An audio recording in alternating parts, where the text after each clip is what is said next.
Okay, this is gonna. I think this will be the final part of this most recent series. But where I was meaning to go is that I had watched a video about 10 years ago with there was a group called Real Social Dynamics that had a lot of compelling insights that were very popular about 10 years ago on YouTube. And then they also had a friend of that another influencer, but a physical fitness influencer who would participate and collaborate with them occasionally. And I don't know that man's name off the top of my head. He had like a bald head and a beautiful physique, and he was talking about how for all that you may take in from different learning, like especially on YouTube, and what can be accomplished with that and experience with that, the greater of which and the essence of which can be appreciated just in terms of discipline is that whatever you may or may not attain, accomplish, and enjoy can be a feature and attended by and a function of discipline first and foremost.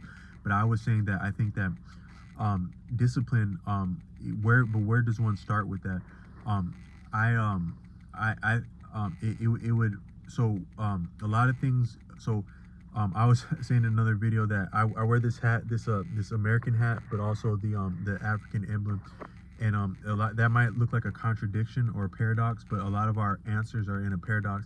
And I think that if you have two people sinking in, if you have multiple people sinking in quicksand, multiple peoples sinking in quicksand, the only means out of that would be to assist one another with what strength is retained in that position. So you could maybe say that some of the things that the struggles of Africa may or may not be possible to surmount without the assistance and collaboration of the United States. And you could say the same of the United States. I have a how much has the United States benefited from Africa, from the people of Africa, in terms of the contributions of Africans and African Americans to America. That's an example of how a lot of what may be a solution for America might be contained in Africa, and also Africa in America. I have family from the reservations of Africa who are really African in the truest sense of that, like culturally. But a lot of the people who are very African and the reservations appreciate America. My father was like that growing up, like in the 50s and 60s.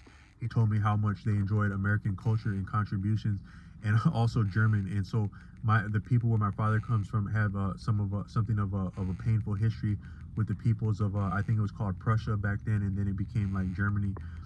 But also they have a respect and love and shared heritage now with Germany, and they always had an appreciation for the way things are done in Germany. So I was saying that I had attempted guitar a lot of times, and it didn't work for me until I met in the last couple of years a man from Eastern Europe, and I took lessons with him, and he had a very different approach and attention to detail that is profound, and a knack for detail and discipline, but also just very effective. He was just a very effective person. He didn't waste words or even smiles, but he was very kind, and it was very effective for me, and it helped me actually get somewhere with guitar. And so I appreciated that as that's something that my father would appreciate about German ingenuity, is that a lot of people according to my father, where he's from, they appreciate things that are German made, but also American, like American cars like Ford, Chevy, and also like Pepsi and Coca-Cola. Right? They really appreciate American stuff. So I'm saying what might be more African than Africa is American, and what might be more America than American is African. As much of a paradox as that would be, but I'm just trying to think differently. But all I'm saying is that so sometimes you have to flirt with things a couple of times, many times before it really takes off from you. You have to do a lot of flirting to get a date. So I did different training to become a CDL before I actually attained my CDL, and I got different learning from these different places. And one of them where I didn't actually I didn't succeed there, but I picked up there, is that they were wanting CDLs to be very conscious of the signage on roads, because signs are very significant for all motorists, but especially CDLs.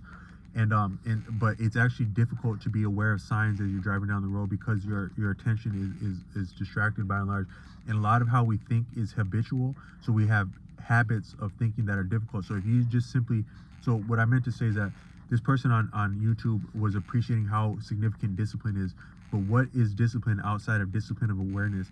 Discipline of awareness is the first and primary And last, the first, middle, and last form of discipline is discipline of awareness.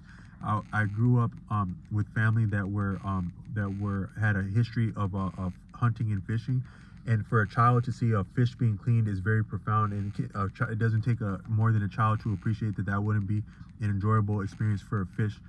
Maybe if the fish is transcending into a higher place, a better place, you can appreciate that, but it's one of the worst positions that anything can exist can experience is a position of a fish being cleaned. But the way that the fish got to that position is that they had their awareness captured, and then they were kept on a hook of some kind long enough to get them into that position. And that's a lot of what happens with our attention, generally speaking, when it's dissipated and distracted and undisciplined, is that anything that can capture our attention can get us into as compromised and unfortunate of a position as a fish being cleaned is what can happen to if our discipline is dissipated and distracted. And that's similar where if a person were to receive training like military grade training, likely when they first arrive, their first point of training is to train the discipline. So they'd be taking a bus ride somewhere and they'd have their feet trained upon the floor with the instruction of a disciplined person. And so they're experiencing the disciplining of their awareness.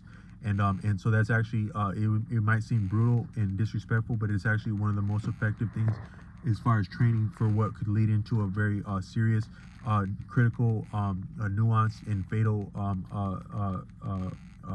burden is a military tour.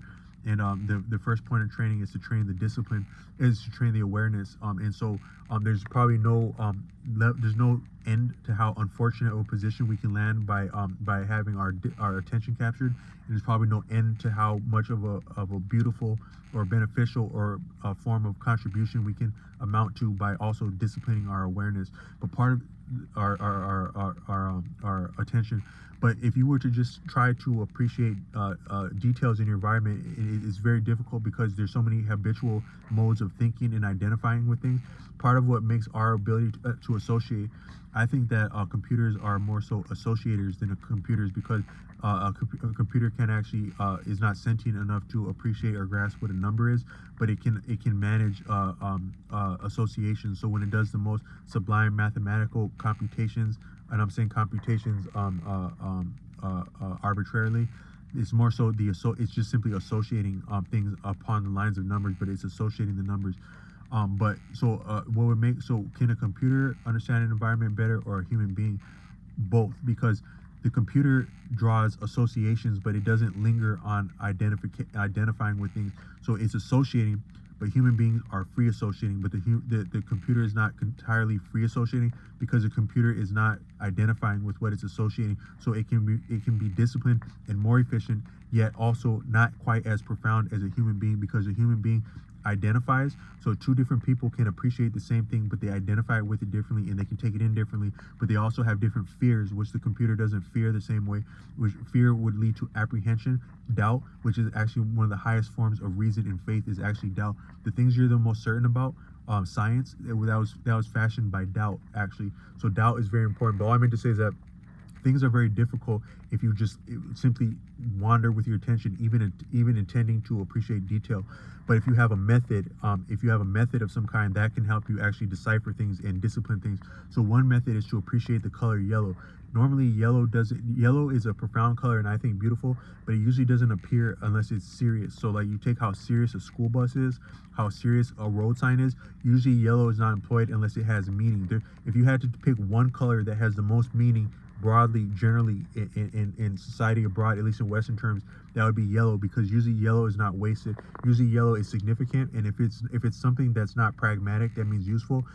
Like say advertisement or art, it's an anomaly at that point, because usually yellow wouldn't be the first choice for something advertising or artistic. I think that, not that it can't be that as much as any other color, but usually yellow is employed with a reason. So if you just start appreciating the color yellow and what the meaning of it is and how significant it is each time you see it, that can shift that can shift you from being locked into your own identifications and habits of thinking, where you become more aware, and then you can see the meaning in other colors. I'm not talking about spiritual or dogmatic or religious, just simply that why was that color employed that way for that purpose.